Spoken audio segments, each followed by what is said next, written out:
pulled into yourself? I am. I can sense myself being pulled into myself. All right. Please notice as you're standing, on which foot do you have more weight? Which foot is providing you with more reliable support?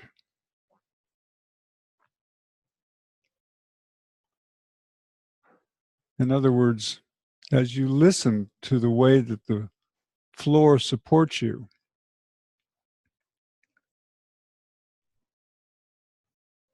if you were to lift one foot, which foot would you lift? Where would you go? To which leg would you go to find the support for lifting? Now, the foot that provides you the most reliable sense of resting on the floor doesn't necessarily mean that that's the best foot for supporting you. It's an interesting thing. Now, please, for the moment, begin to shift your weight a little to the right and a little to the left. And notice as you shift, whether you shift in a way that's a pure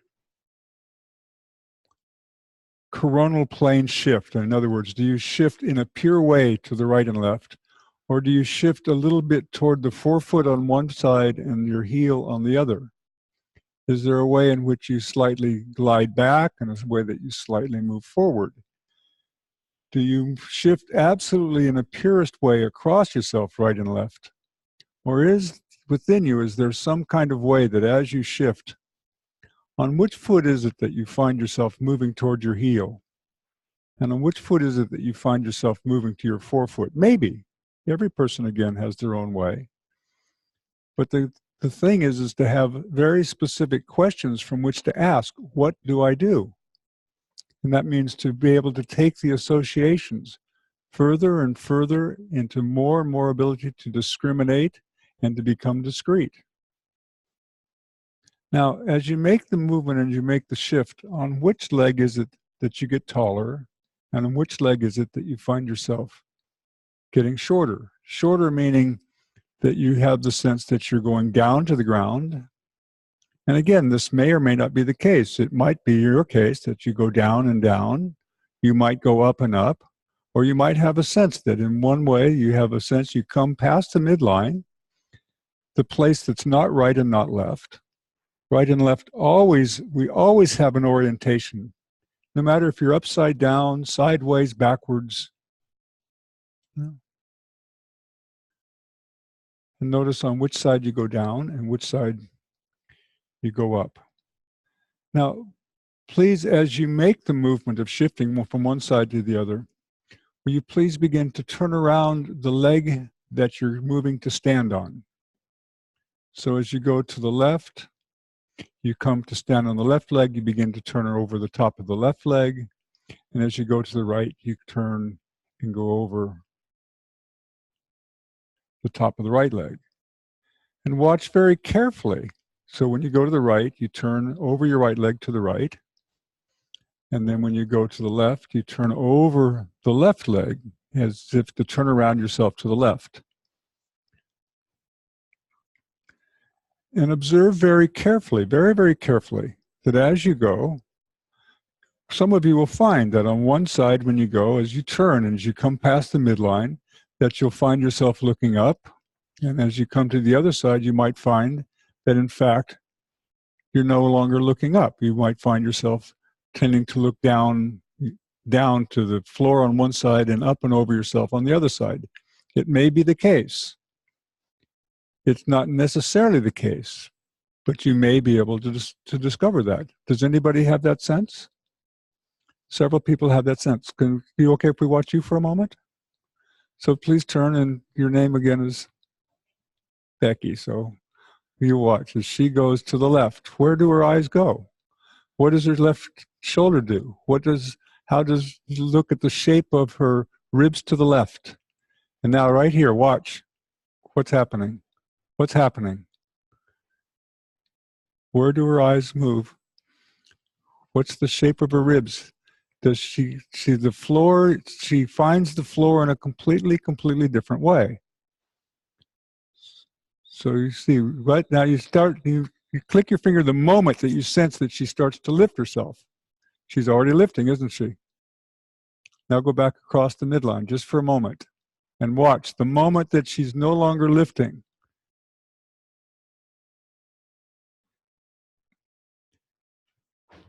So there's someone else who had the same experience of up on one side and down on the other.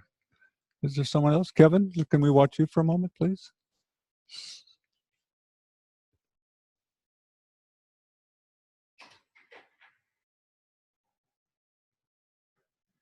You can watch as he makes the movement. And as he comes across, at what point do you see the shift beginning to take place? Where do his eyes tilt to? Where does he? You can see he almost doesn't even go on to his left leg. He's actually turning back around his right leg, if you watch carefully.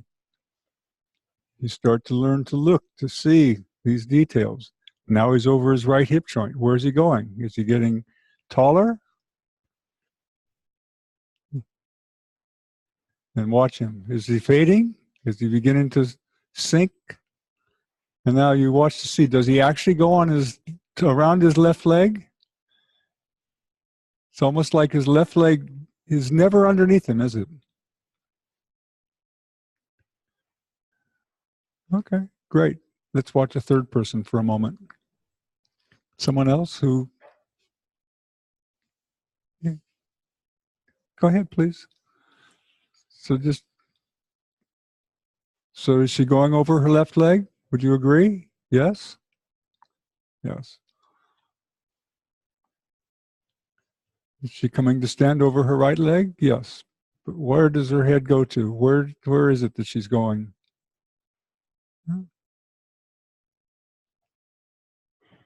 What happens now?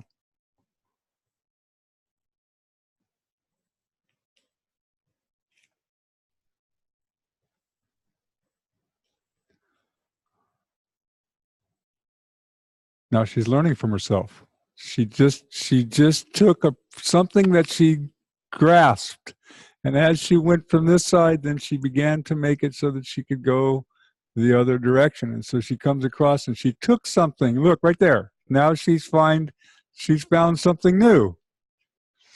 Yeah. Now, can you make your left side the way your right side was? No, that was an idea. Can you actually make the whole of yourself do it? Yeah. All right. So for one last moment, please make your own movement again as you go to the left and right so that you sense it.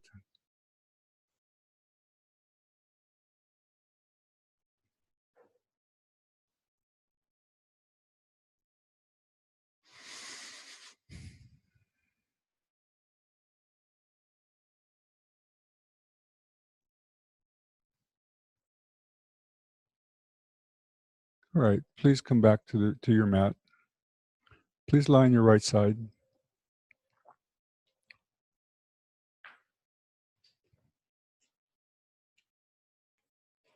Lie on your right side in such a way that your right arm is directly in front of you. If you need for a few moments to put a mat under your head or to lift your head, but your right arm is directly forward. It's not up, it's not down. Your hand isn't up or down, your hand is forward. And in such a way that your left knee rests on the floor in front of your right knee. Your left knee rests on the floor in front of your right knee. No, it's going to change. Your left knee in front of your right knee.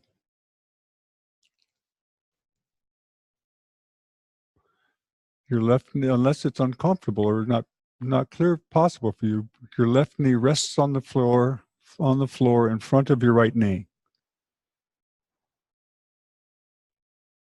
It means your right knee is behind your left knee.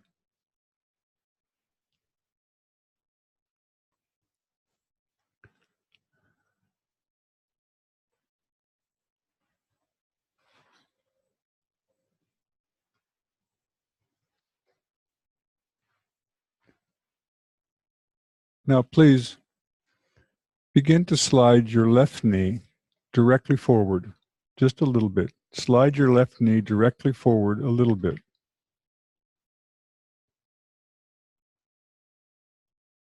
And come back and slide it forward and come back once or twice.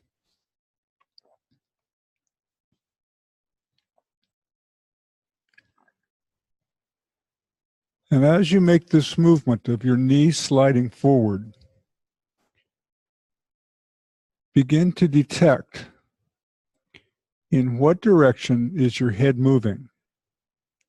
Now, last week, on the last day, we sat and we looked at all of the different directions that a person's head could move. Yeah.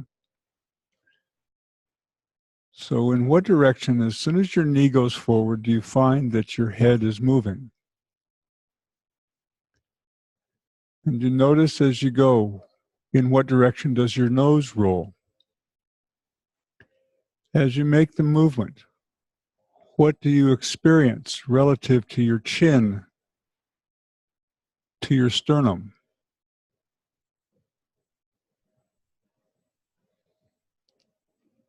It's only your left knee, not your left hand.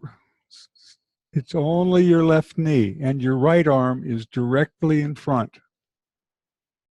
You can do whatever you want to with your left hand. Place your left hand on the floor so the palm is on the floor. Place your left hand on the floor so that your palm is on the floor. And notice when you place your hand on the floor, whether you place your left hand above your right arm or below your right arm, so that the palm of your left hand rests on the floor.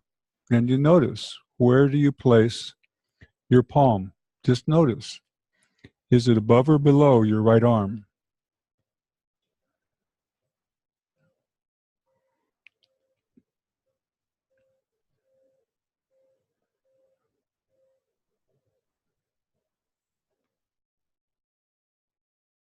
Who has the experience here that their head moves actually backwards as they move their knee forwards? So if we watch this movement and we go ahead, make the movement. No, you, right here. As soon as your knee goes forwards, slide your knee forwards, slide your knee forwards. That's it. So come here and watch just for a moment. We'll watch these two. You two, stay there. Just come and watch for a moment. It's always a question of the earliest moment of detection. So when she makes the movement, as soon as her knee goes forward, you can see that her head rolls forward and downward. Yeah? And that as she makes the movement, as her knee goes forward, something else takes place. Slide your knee forward a little bit.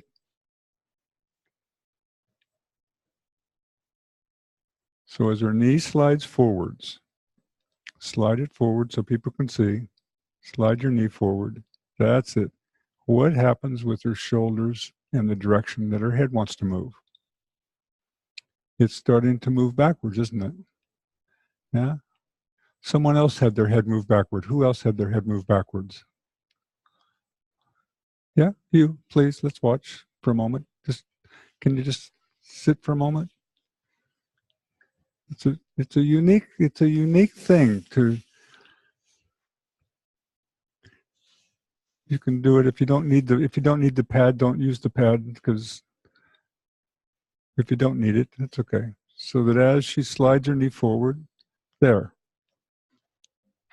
You watch that the moment that her knee starts to move, there's something at the very, very top of her neck. What could possibly be taking place at the musculature in the upper cervical spine, that as she's making that movement, that somehow this movement invites for her head to move backwards? Yeah? Wait. You're doing this on purpose. Wait. Yeah? It's okay, but let's not destroy the experiment just yet, okay? Let's give ourselves the opportunity, the time to observe, to listen, to ask questions. Yeah? So Okay, so this is just a clear example of someone who has some inkling within themselves, yes? Okay, she had an inkling that as soon as her knee went forward, she made the movement, and as she made the movement of rolling her knee forward, her head simply rolled forward. Yeah? Okay. Now, please notice that in this case, they both have they both of them have their hand below their right arm. Yeah? So we're going to look to see, because there are correlations that people have within themselves that they maintain for for as long as they've been crawling and rolling and turning, and the way that they were in their mother's womb, everything, all these things, the womb of the mother of the mother, the mother of the mother's womb that was passed on through all the generations, all comes to leads to this moment. All right, so please go back to your mat again for a moment and check again without trying. Please just simply observe what you do, where you place your left hand relative to your right arm.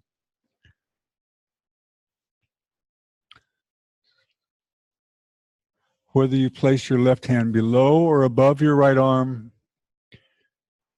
where you place your knee, and the earliest moment, it's like almost your left knee's in front of your right, and you slide your knee, and you ask at the earliest moment,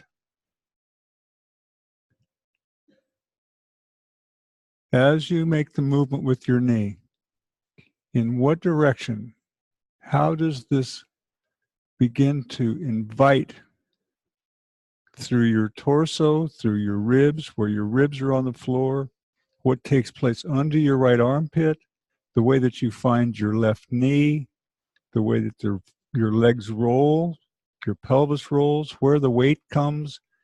And some of you will find that this movement invites you to roll forward, and others of you will find that at the moment that this movement begins, that something actually within you appears to roll backwards as you make the movement. All right, make a little bit of an image of yourself, and now please roll to the other side.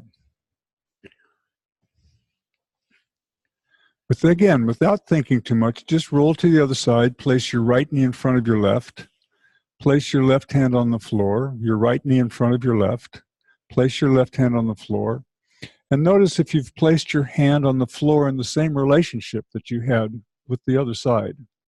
Place your right hand on the floor, and how many of you find now that you've placed your hand in a different position? That on one side your hand is below, and now you find that your hand is above, or your hand was above before and you find it below. So are there many people, a few people, who find that it's a little bit different? A number of people, yeah? All right, so now please make the very first movement on this side, your hand on the floor. Please put your hand on the floor in such a way that as your knee slides forward, you listen again to the very first moment, the earliest moment that you can detect, that as you make this movement, whether or not this movement leads to the same movement with yourself that you did before.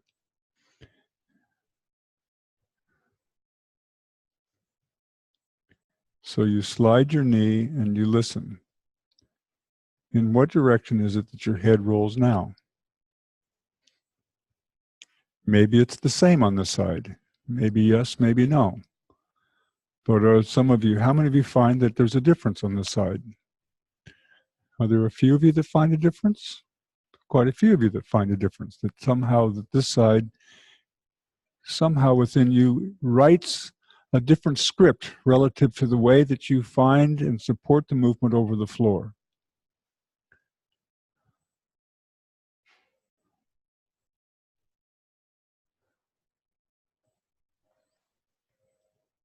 Yes?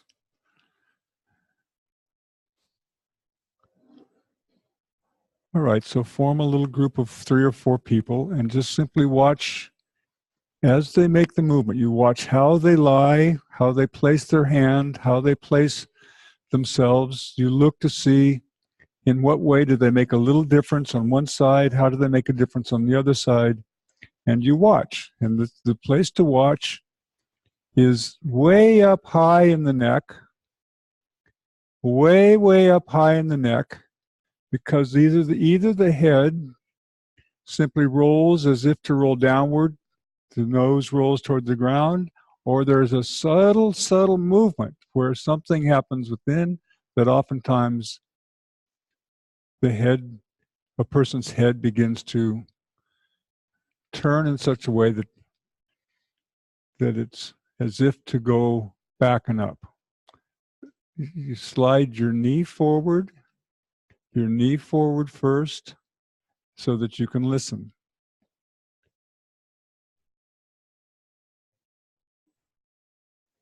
You make 2 or 3 little movements and watch, and again, we don't know what all we're watching for. Your knee's in front. Your right knee is in front of your left. Some of you will find it's almost impossible to turn so that you can move into the symmetrical position to the other side. That there's something that writes itself in you that you don't want to put your legs this way. One side is familiar and the other side is not so familiar. Please don't make any changes. Just simply make the movement 2 or 3 times and observe.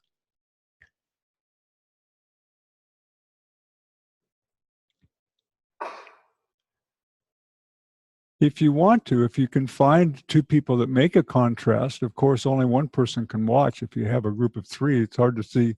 If you're making a movement and the other person's making the other movement, it's hard to see what the other person's doing or what you're doing, yes? But you can take this moment.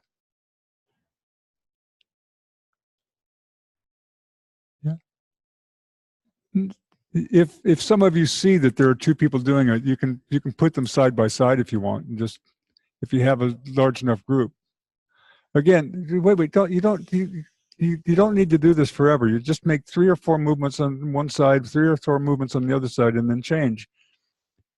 You're just beginning to look for little details. You're looking to see if they change where their hands are. If you can see, look now, you can see what's the angle that their legs come out of their pelvis on. Where on their ribs do they rest? How is it that they, on one side, they place their hand, do they put their hand underneath the arm on both sides, or do they roll in such a way that they change where their hand is? No.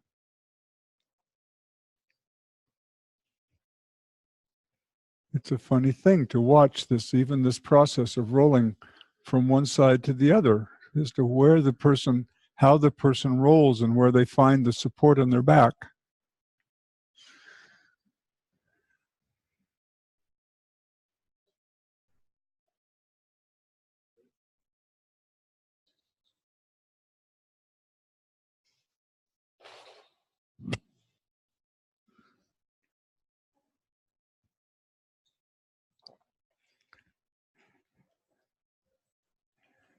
No matter what they do, you can get to the place where even if their head rolls downward the same on one side and then it rolls downward on the other, you'll start to see that even that they do differently.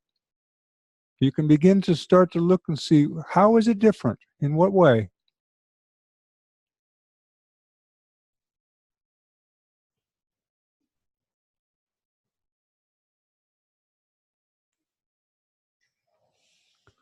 All right. Please make sure that you see everyone in your group,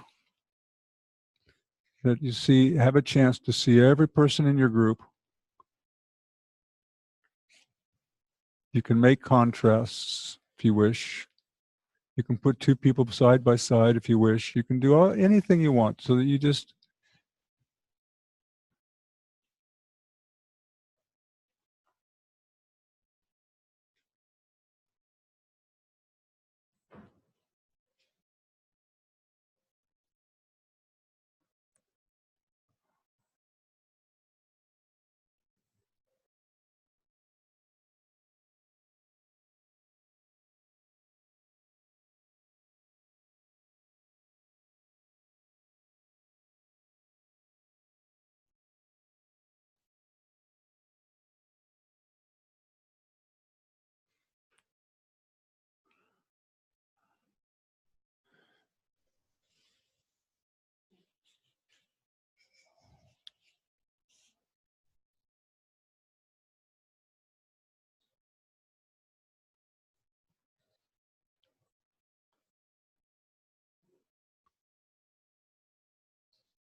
Put the hand up on one side and down on the other.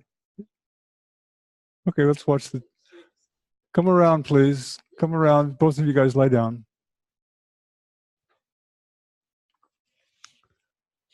Lie on your right side.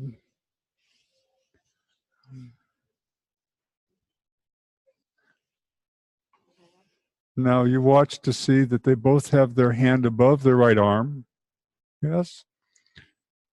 There's something about the way that they're resting.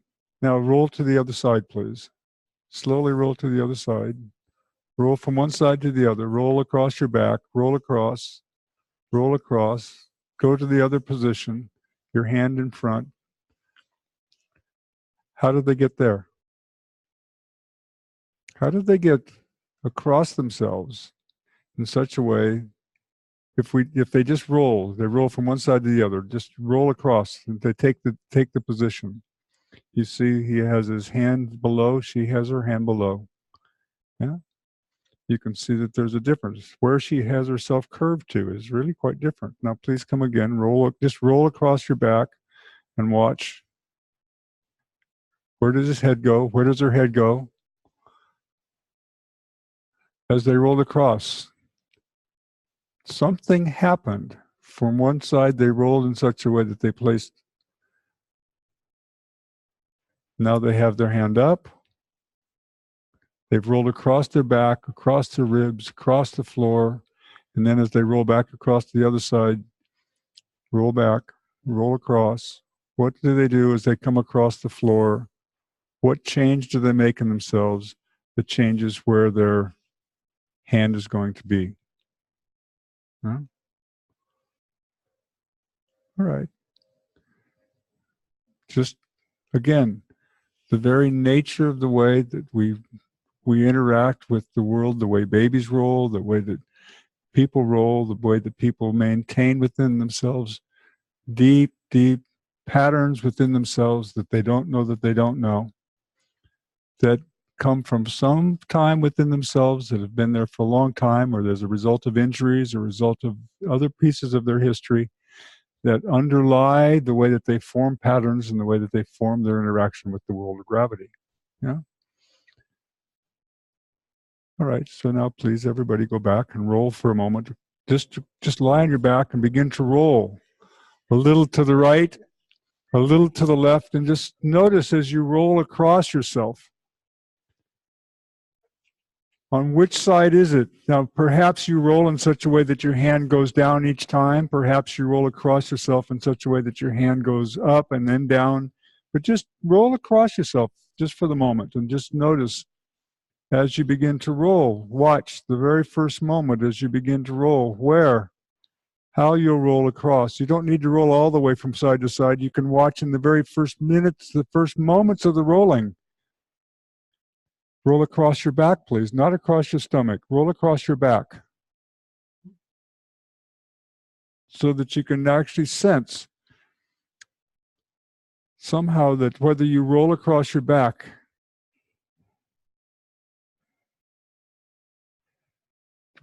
we don't know what we're looking for. We're just making some experiments to learn, to listen, to pay attention to the very nature of the way that we find support within ourselves. The way we find the way the ground supports us, the way that we maintain. Make sure you go to the same position though, the knee in front, the knee in front. You roll across yourself. That's the constraint, is that you roll in such a way that your knee will, the top, as you roll to the right, your left knee will be in front. As you roll to the left, your right knee will be in front. You'll probably find that one side is very clear, that your pelvis will twist in such a way that it knows exactly how to bring your knee in front and bring your knee behind. And on the other side, you may not have the same clarity of twisting. Does anybody find that the twisting becomes confused partway through? Yeah, that one side seems to lag back a little bit and the other side seems to move easily across. All right, lie back and rest for a moment.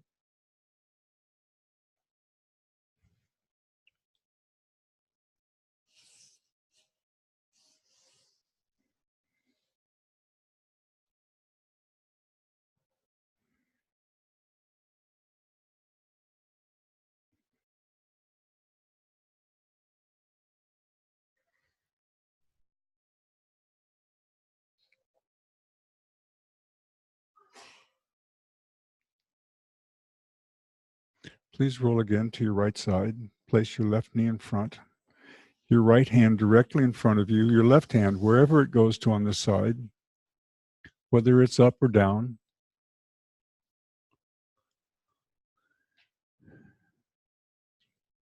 Make once again the sliding of your knee forward a little bit so that it's just a little bit more clear, sliding your knee forward and listening to the message through the whole of yourself in the way that this relates to the way that your head rolls. And then please leave your knee still and please begin to slide your right arm directly back. It's not around, it's not up, it's not through, it's directly back. You slide your arm directly back. And you slide it back as if to come to bring your shoulder, your elbow up and under your shoulder. So you draw it back and you draw it back a little bit, just a little bit, as if to bring your forearm underneath your chest. As if. But again, what's the earliest moment that as you slide your arm back that you can detect in which way will your head move? In what way will your head roll? Your right arm.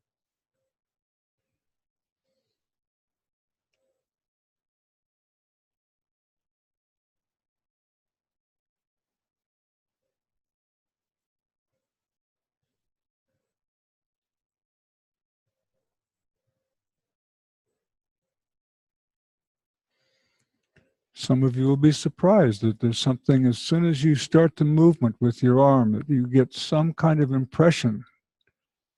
Again, you notice whether in what direction does your head move immediately? Does this movement of your arm sliding back invite rolling forward? Does it invite your head to come back? What do you do? What do you notice? And then please roll to the other side and experiment with this for a moment. Please make it so that you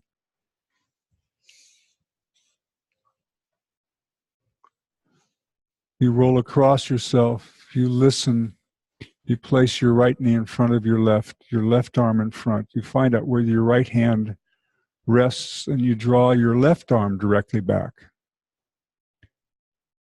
Perhaps you draw it back in such a way that your head begins to roll toward the floor. Perhaps you draw it back in such a way that your head continues to hang down. Perhaps you draw it back in such a way that there's some other message, that the moment that your arm begins to come back, you get a different message within yourself. Who notices a difference on one side and the other? Is it the same or different?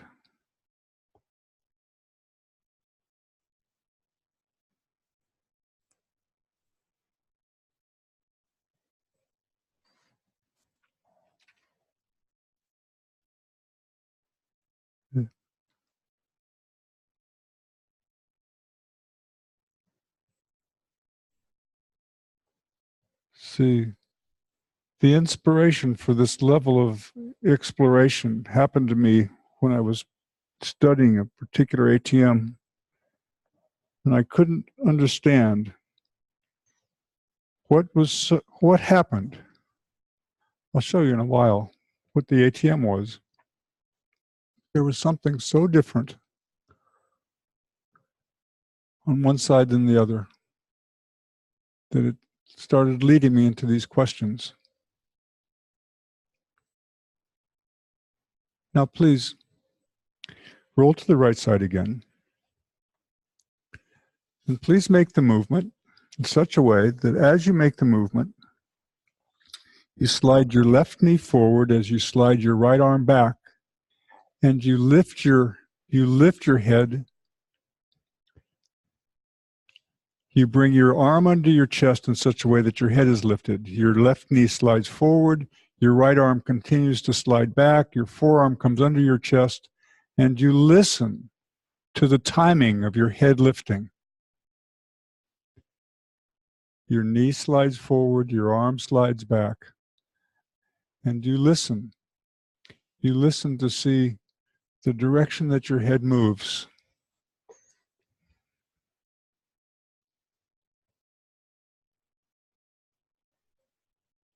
It's most interesting. Eventually, you come to the place where your eyes come onto the horizon as if to see the wall above you. Your forearm comes underneath you as if you rest yourself, your arm under your chest. Your knee slides forward, your arm slides back, your head comes to slide,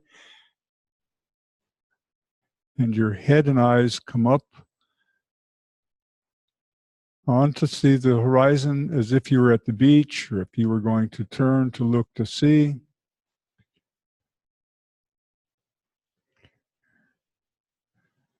As if you're going to rest under your forearm, and you watch within yourself the way that your feet lift off the floor, and at what point in time, whether your feet lift off the floor, whether one foot lifts, maybe for some of you will find that both feet lift.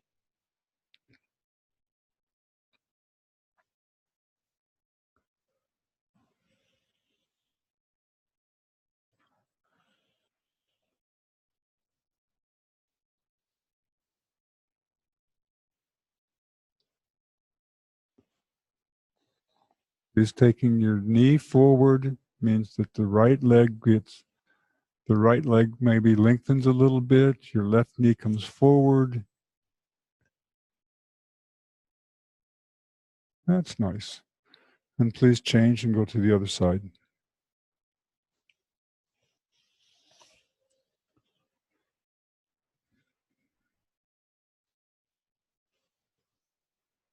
And again, make the movement in such a way that your left arm slides back as your right knee moves forward, your knee forward, your arm back. You slide your arm underneath you. And again, you listen. You listen to the timing of the movement that you make.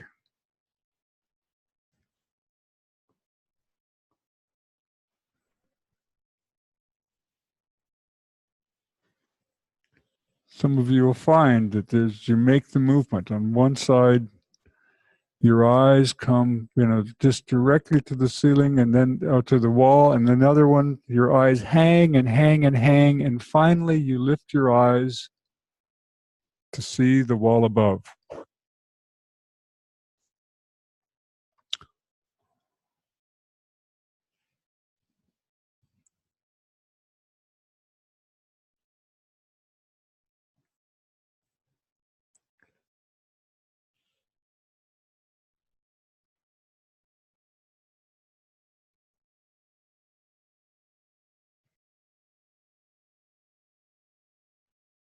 All right, let's watch a couple people for a moment.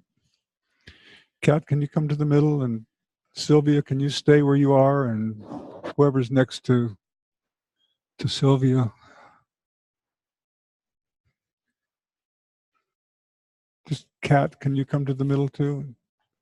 Let's start with on the right side. Sylvia, no, not Sylvia. It's you stay. Sorry, you stay here. Yeah, I'm sorry. Yeah, I thought it was Sylvia. No, Sylvia's there. Okay. So now as they begin to make this movement of sliding their knee forward and beginning to make the movement to come back, see, it's so interesting. There's a sense of power in their back and the sense as the knee comes.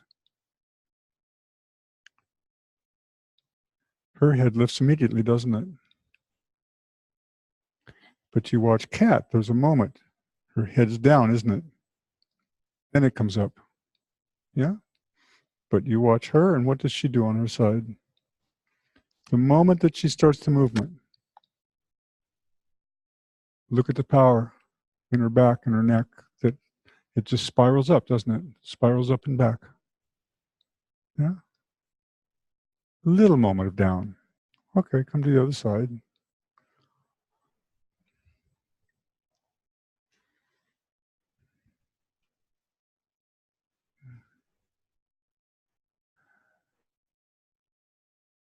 What happened here?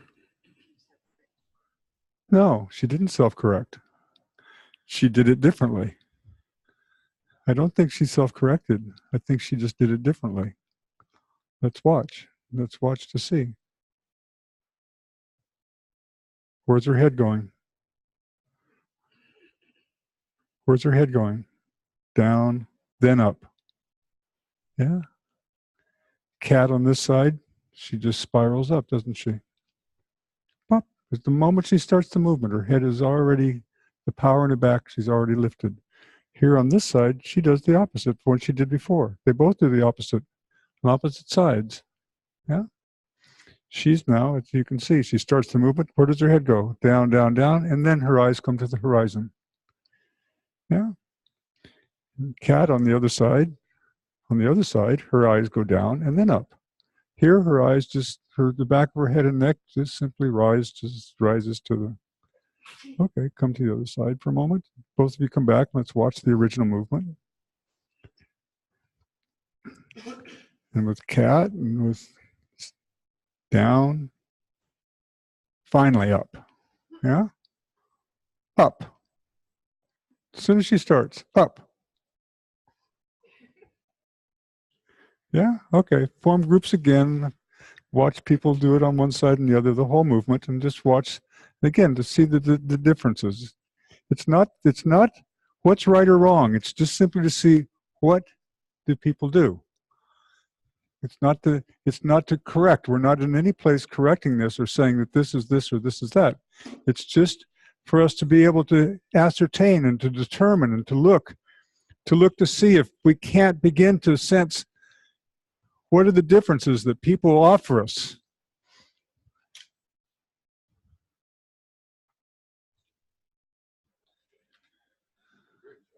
Huh? Same groups, yeah. Form little groups and take a few moments and just look and see the differences. Look to watch the main difference in how a person does that makes a difference as to whether or not they lift their head higher, lift their head immediately, or whether they lift and then they turn their head up. What's the difference? What if you could come to a single point, what would you think the difference would be? The way the pelvis rolls. Okay? Huh? My internal experience, as well as looking, is that one side I lengthen and the other side I just have this moment of shortening. So the lengthening side I pop, the shortening side I sort of have to roll around before I come. So let's see if we can take this apart, right? Because we've said that our muscular action is always based on how we find support from the surface we're on. How specific the support is from the surface we're on. So let's watch you to make the movement from one side to the other. You choose whichever side, it doesn't make any difference. Is that someone's phone?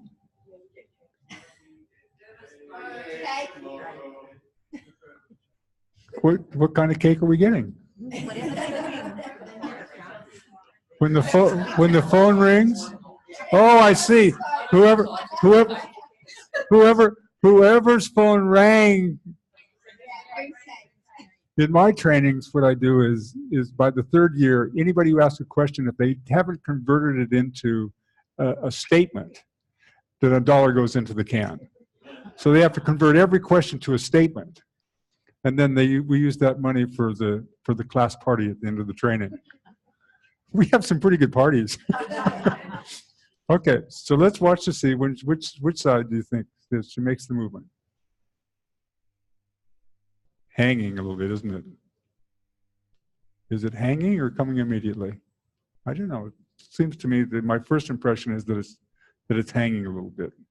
You get this there, you get this there. She's working with it. She's working with it. Okay, let's watch what you do on the other side. But I make lots of mistakes, as you well know. You can't learn without making mistakes. Something different, isn't it? So what do you think the fulcrum that she's levering off of, where does it move? moment that she's going to lift herself higher, does the fulcrum where she's finding the real support for the movement, is it moving up towards her head or is it moving down away from her? Where's the fulcrum moving?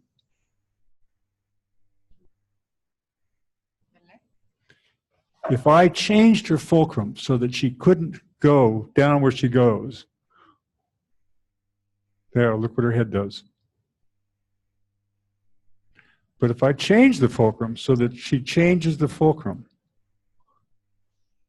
so something that she does within herself, because I can keep her from lifting her head by the way I change the relationship that she has to the ground. I can make it so that she might want to happily lift her head by where she finds the support from the ground. Yeah?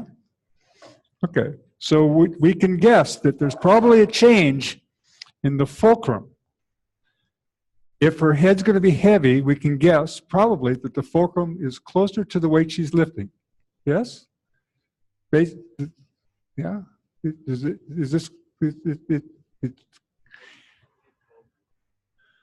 That's a good question. What do I mean fulcrum? What do I mean by a fulcrum? If I want to, yeah. Yeah. It's like a long lever, isn't it? Right? So if I'm going to lift a heavy weight and I'm going to put the fulcrum way back here and I've only got this much to lever, not going to be very good, is it? So I change the point relative to how long my lever arm is, right? So if I have a long lever arm and a heavy weight and I have the fulcrum close to the lever arm, then the chances are much better that I'm going to be able to move the weight, isn't it? So where I find the point from which I'm going to lift. So we watched her change her point on the ground. Let's watch Kat, because Kat does it very well. And we'll watch a couple other people change the, here we go, please come to the middle for a moment. So, it's okay. So now you watch. The moment that she's there, her fulcrum, the point that she's resting her ribs, now she moved upwards towards her, upwards, didn't she? Upwards towards where she is on her abdomen. Watch really carefully where she changes the relationship. She moved upwards and the fulcrum is pretty high up. Could you mark the spot on where her abdomen provides the main support as she begins to lift? The way that her ribs. Yeah. All right, and let's watch what she does with the other side. Yeah. Where does she move? What direction does her pelvis move? Where's the fulcrum now? It's all the way down, almost under her pelvis, under her hip joint. There's the point that she's connected to. Way down there. Way under the one where her leg and her pelvis come together. Yeah? It's all written. This is, yes, what she's doing. But she can only do with her arms what she can do with where she finds the support. If we change her fulcrum and put it way up high, then she's not going to be able to lift her arms underneath herself. Yeah. So now let's watch. Let's watch. Yeah. Yeah. Can you come up?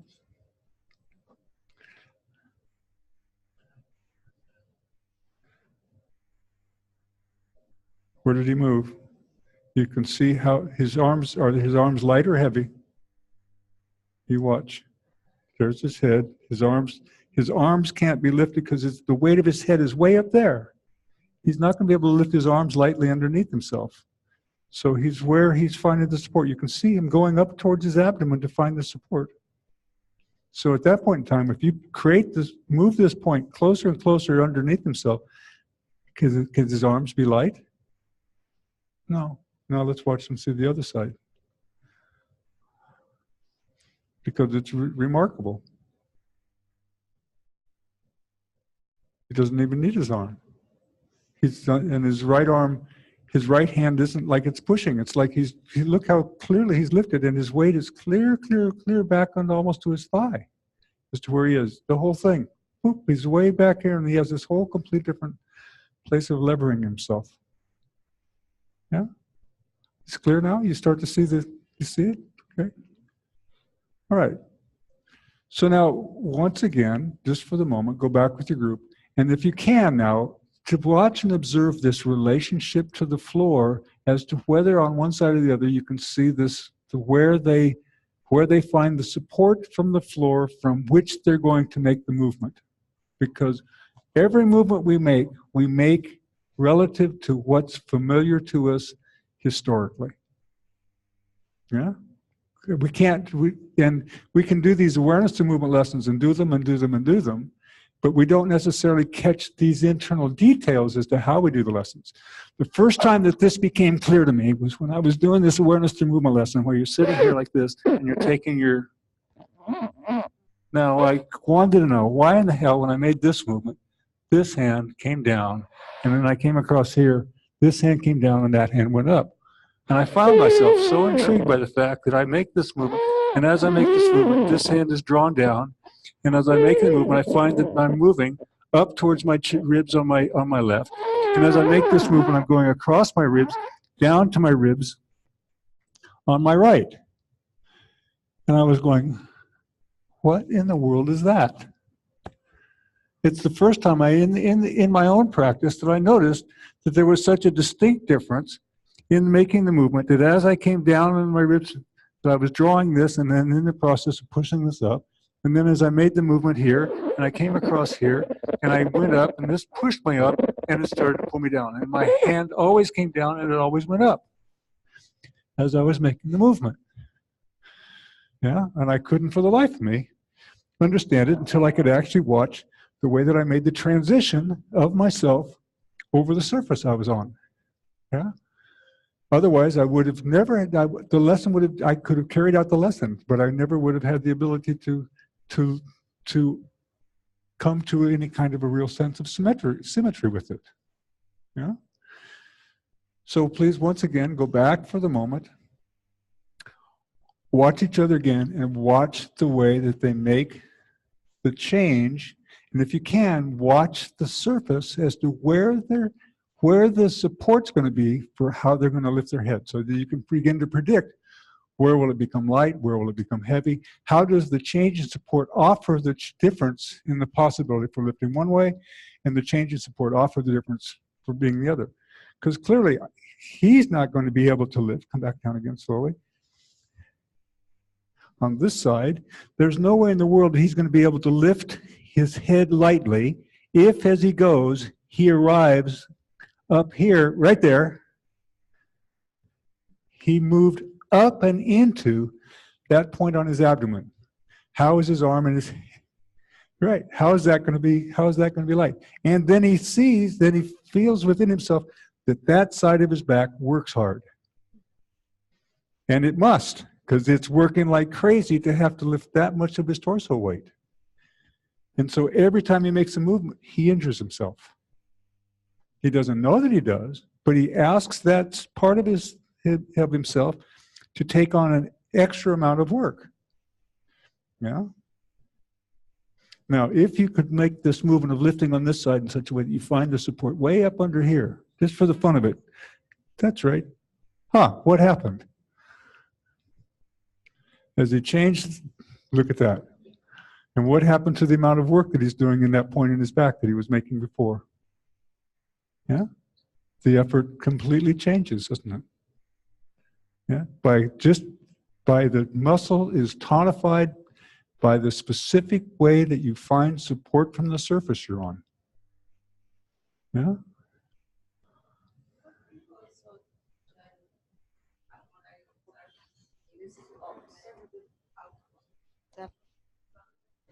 Could be, or are you observing he's moving his left leg up, and this is causing a counterback to him to be more, change the pushing in the floor and help him come up. Every week, as we start to understand these things in every lesson, every lesson, it's hidden within us, how we've maintained.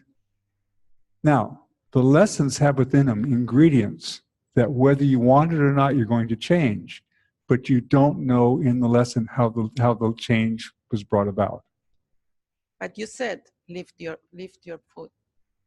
In a moment when you were teaching us the ATM, you said lift. Or notice if you lift the foot from the floor. The foot? Yeah. What did I say? I'm sorry. Oh, notice whether you lift your foot. Yes. And if you watch babies make this movement of rolling, then as they roll over, they'll bend their knees. And the bending of the knees increases the tone in their back, and that's where so that the whole arch of the baby lifts. Yeah. Sorry. So, Jeff, it looks to me as if the ability to, or the where you find the support on the ground is influenced by an asymmetry in one side preferring to lengthen and the other side preferring to shorten, whether they're on the top or the bottom. Yeah, that's been my Roger Russell and Ulla Schlefke in Heidelberg. He was studying for a certificate in physical therapy in Germany, and they've studied baby development. And in the baby development books, they go month by month by month as to what you can expect to see the baby do month by month. And he said, what do babies do day by day by day? And so he gave all of his friends video cameras who had babies, and they started watching. They have hundreds and hundreds of hours of videotape of babies. And one of the main things that they saw when they were observing the babies is that almost invariably the babies have a preference on one side to belong and the other side to flex. Yeah, and so then when they started looking at the ATMs from this point of view, yeah, we began to look at the lessons. So the first time I did this was in probably maybe 2003, 2004. Roger was visiting my house and he taught a little ATM, and we did this ATM. And out of that has come a lot of discovery over the years as to how is it that people maintain patterns that are hidden in the way that they do with the ATM. Because there's some patterns with the teachers teaches it says it this way, and you go, oh, it's perfect for me. But if on the other side, someone else in the room is going, this is a terrible lesson, it's difficult. Because for them, they don't have the same implicit process. Now, as the lessons unfold, the lessons, and I'm going to show you, we're going to do an ATM where we're going to see the lessons unfold so you can see this process unfold in the way that the lessons create a change. Yeah. But for the most part, the very first elements of where we are within ourselves as we start the lessons, it's these internal patterns are hidden from us. Now, on top of this come our injuries and the other things that have happened to us. But everything that we develop, whether you ski or whether you turn to ski and you curve your turns one way or you turn your turns the other, whether you're surfing with one foot in front of the other, whether your preference is. Now, I don't know if this is related to handedness, because we had two people in the front, she and I'm sorry with names, who was next to her, where both of them went side by side and they were both of them going the opposite. Yeah, they were both going side. They were side by side. Are you? What-handed are you? What-handed are you? Right. So they're both right-handed, and they both spiraled in different ways. So I don't know if this is related to this particular spiraling. So you please just go watch again, just for the moment. Watch how the person changes their support relative to the side on which their head lifts a little bit later and the side with which their head lifts a little bit earlier. And again, people aren't always asymmetrical, but understand how it is that the support provides the means by which the difference can be there, okay? All right.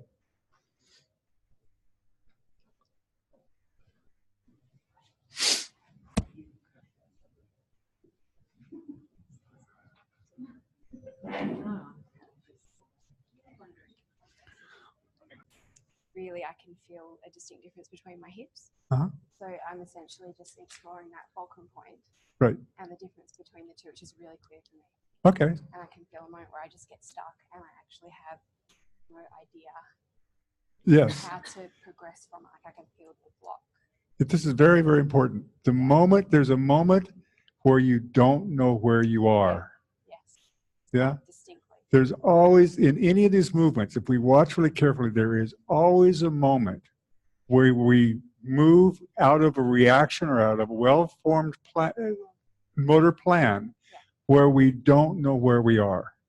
So can you show us exactly that moment where you lose knowing where you are? Yeah. This is, because the way you were making the exploration was really, really sweet to watch. Okay, so.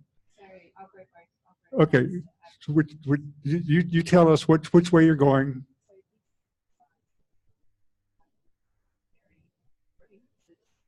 Yes. Watch. She's lost.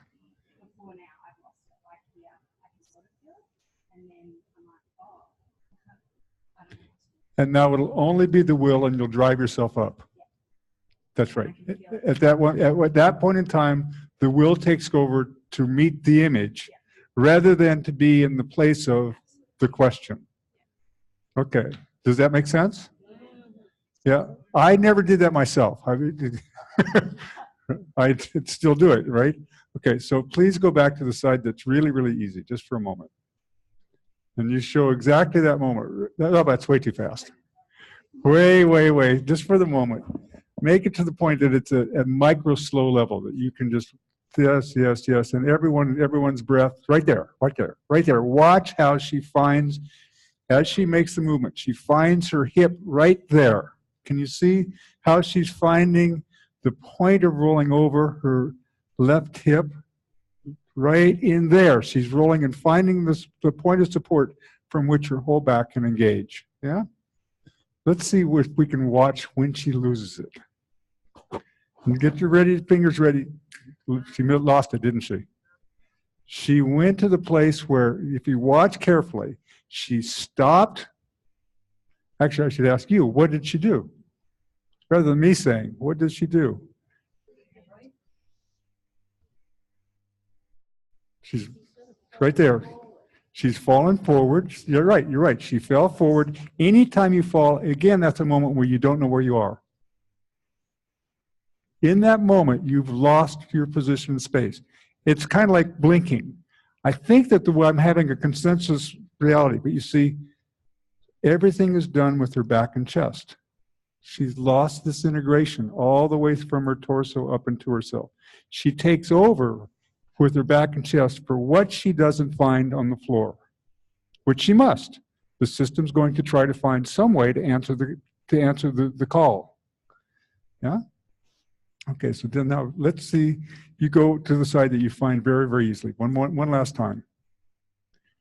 Slowly, easily, right there. You find that little moment where you roll, and watch really carefully. Are you rolling over your left hip, or are you rolling your left hip into the floor? That's right, spiraling it into the floor. Okay. So now slowly come to the other side. Now you just rolled over, didn't you? Aha! Yes. Right. So how we right. So now aren't we in functional integration? This is functional integration. We're asking her to notice what she does well. We're in the art of asking her questions. What can you find? What can you discover? We invite her now. Go slowly through that point 2 or 3 times, gently. That's it. Now, you find out, are you rolling your left hip over, or are you rolling your right hip back and under? Good. So go ahead and just continue to roll it until you can find moment by moment. That's it. Take your time. That's it. Now, what's in the way? What's in the way? What's keeping you from being able, if you pay attention, there's something that's keeping you from being able to Roll further. I can keep you from rolling further very easily. I can keep your knee here. Yeah. What will your knee have to do? How will you have to find this relationship with the floor for your whole leg to be apart? That's it. How will you find this movement? That's it. This, finding, that's it. Finding, finding, finding, finding. Aha.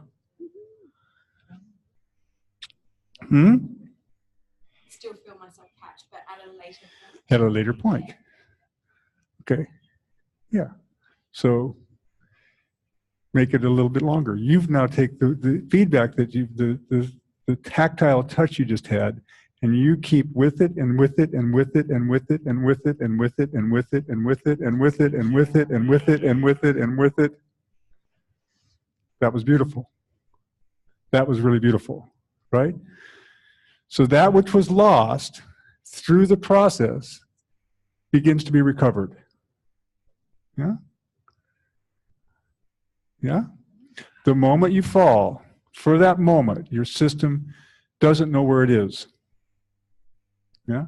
So the moment by moment by moment process of continually finding the point of support has to be found within a person if they're going to recover the function.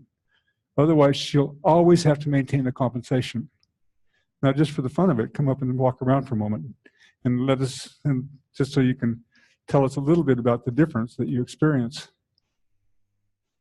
as to what's there and what isn't there. Because something's there. Something's there. Yes.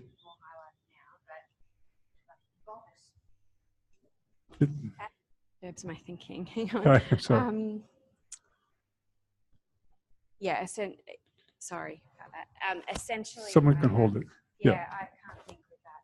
Yeah. So essentially, I have a leg to stand on. Right. So I'm still falling every now and again, but that feeling is less like I'm falling. I'm standing on a leg. Actually, I'm standing on it. Yes.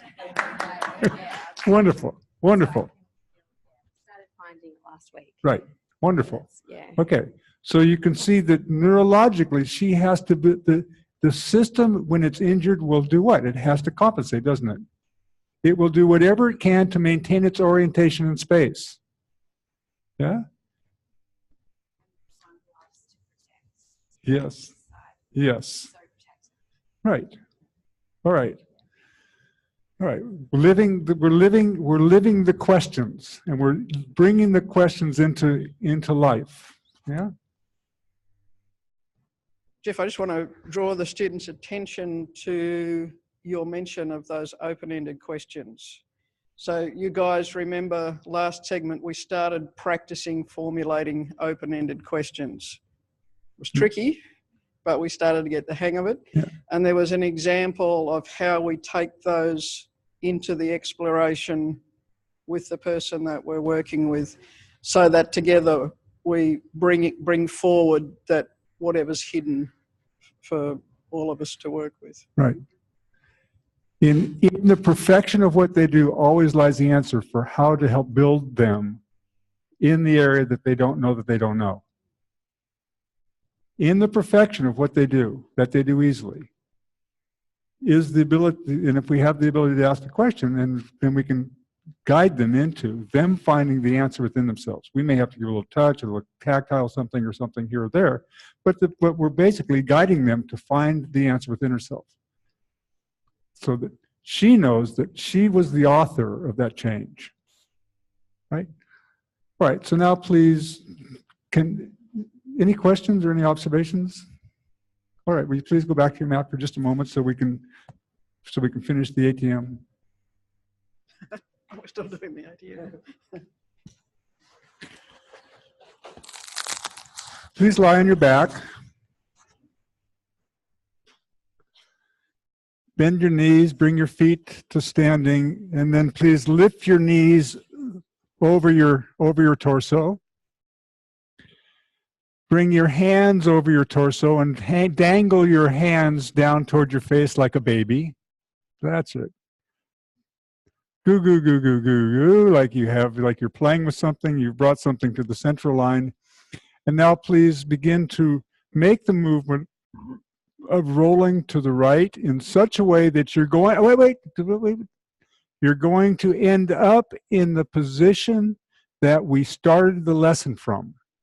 So as you roll to the right, you begin to make the spiraling movement with your knee so that your right knee slides back, your left knee moves forwards, and you roll yourself over in such a way that your right arm begins to come under yourself as if to lift yourself, so that eventually you're going to roll all the way to your stomach, but for the moment, you capture the very first part of the rolling. And you again listen to the beginning of the movement. As you start to roll, it means that you scissor your right knee back, your left knee forward as you roll. And you start to roll over in such a way that your right arm will go directly out in front of yourself. And you can watch the pattern. And as you make the movement, where your left hand wants to come to join the floor, now, we're not sitting up. Many of you will find on this side that you will, whether you want it or not, you'll roll your right knee forward as if to sit. Somebody will surprise you. No matter how much you try to do this, you'll keep wanting to sit up on this side or the other side. Now, please slowly come back and begin to scissor yourself over to the other side. Be gentle and careful of the people in front of you, but you begin to go to the left. And some of you will find that you cannot get your left knee to go back. You want your left knee to come up as if to sit over that side.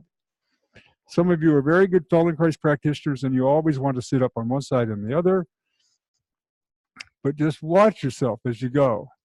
And eventually evolve the movement so that you roll to one side and come up and over your arm as if you're prepared to crawl.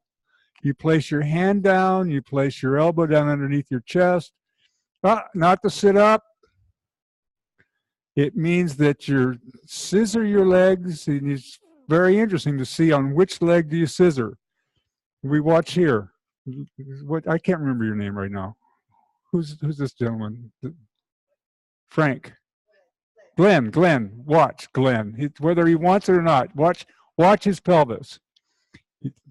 No, you changed on me, which is fine, because a moment ago he made the movement and his right leg went up and he came up and sat over his right side. Maybe accidental. Go back again, just for the fun of it so they can see. Go to the right and bring your right leg up and your left leg down. That's it. I believe that's more common for him.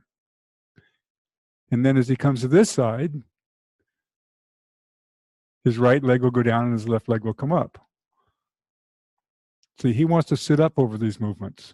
He wants this movement to lead him towards sitting up, as opposed to, see, he's ready to sit up. If his leg goes that way, he scissors, it'll take him to sitting up. It won't take him onto his stomach. It won't take him into the place of crawling. Yeah? Yes. Okay, so, but make it so that you take yourself to crawling. Take yourself to the point that you roll over one side. It means that you come up over your forearm and turn and lift your head. Some of you will find that it's so difficult. You want to sit up rather than turn over onto your stomach to crawl. See, she's sitting up. She's sitting up. Every single time she sits up. And she can't inhibit the movement because she can't catch the moment.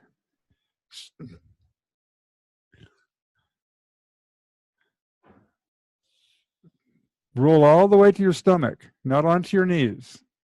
All the way to that's sitting.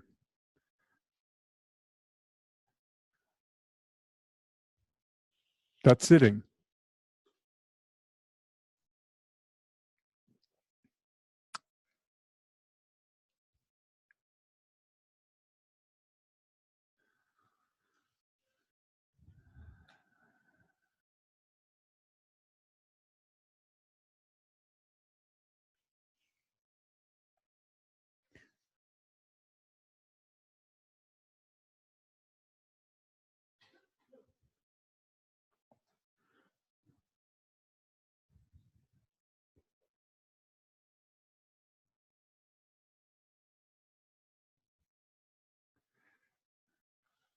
Roll to one side and bring your head up. Roll to the other side and bring your head up. You may find, again, as you do that, one side is easy to lift your head, the other side not so easy. All right.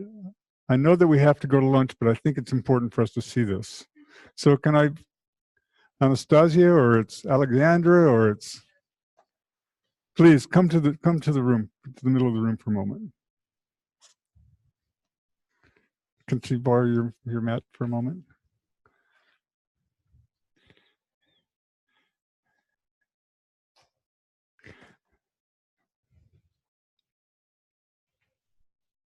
No, just start lying on your back. That's right. Start the movement.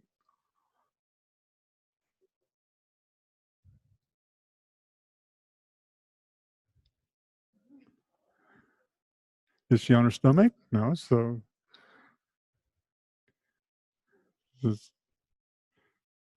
that's sitting, isn't it? Yeah.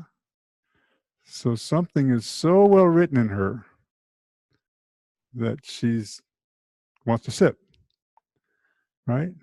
Now, that means that right there, that pattern of her knee and her chest and her both knees, as soon as that's it. She's in it. The motor plan is engaged. She's sitting. Yeah. And and it's not to make tried, yes. So it's a completely different thing. Please come out. Please come and lie on your right side. She goes to sit. Okay. Excellent. Now very slowly begin to roll to your back. Excellent. Stop. Roll back again. Roll to your back again slowly. Keep rolling a little further. Stop. Roll back. Come back again. Roll back. Roll back. You have to roll all the way to your back. Bring your both feet up slowly. Wait. Now begin to roll back again. What does your right leg do? That's right. That's right. Okay. Lengthen your right leg. Lengthen, lengthen, lengthen. Roll all the way onto your belly. So your legs that you get long, you don't land. That's right. And lift up over your chest. Slowly, slowly, slowly. Excellent. Lift your head up your head. Lift your head. Lift your head. That's right.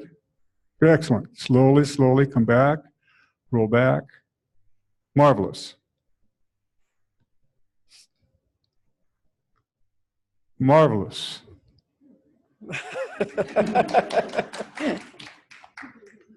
Now, stay right at the moment.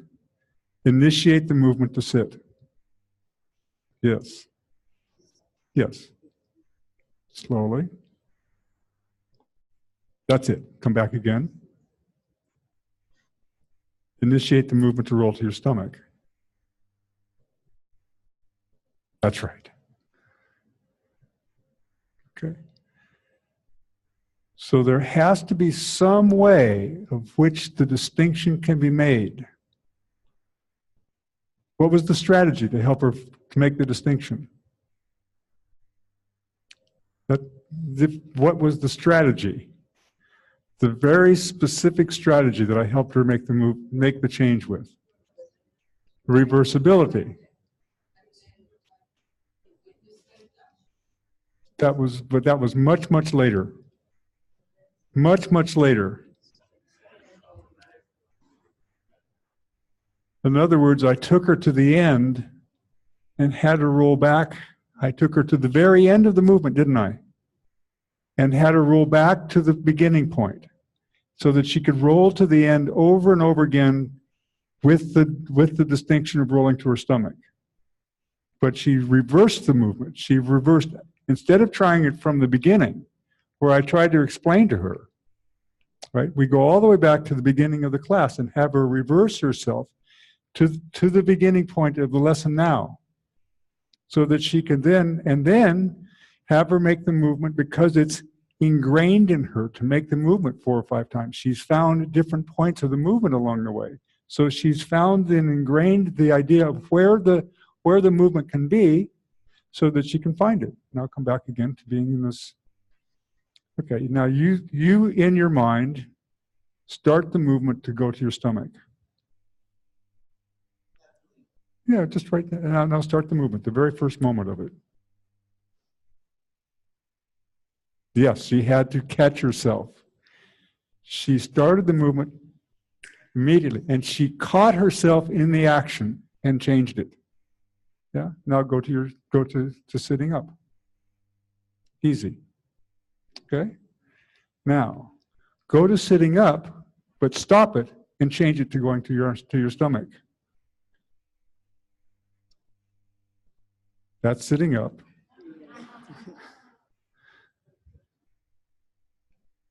That's it. Oh, we went back to sitting up. You had it. There you go. Okay. All right. So at any point in time in the movement, you can also find where you are and begin to inhibit and make the change. So as we become more and more skillful with this, these things, we get to the place where they don't just happen to us, but moment by moment by moment. The slower we go, the more that we're able to sense where we are moment by moment, the more we're able to then inhibit and then make the change, inhibit and make the change, inhibit and make the change. You ought to be able to go back and forth between sitting up and rolling to a side 6-10 times on the process of going to the side. Yeah? You ought to be able to make the difference. Yeah? All right. Please, one last moment, roll side to side as if to turn to look up, and then come and stand and notice what your experience is.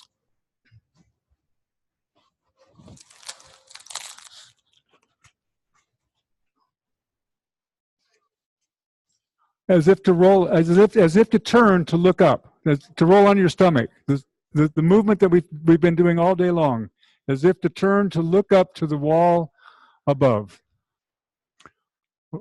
So you roll from one side to the other. And so that you can make the distinction. You may catch yourself. On one side, it's easy to go this way.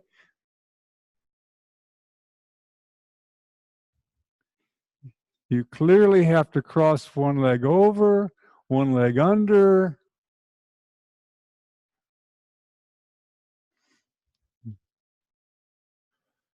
Good. Once you've done this once or twice, please come and stand.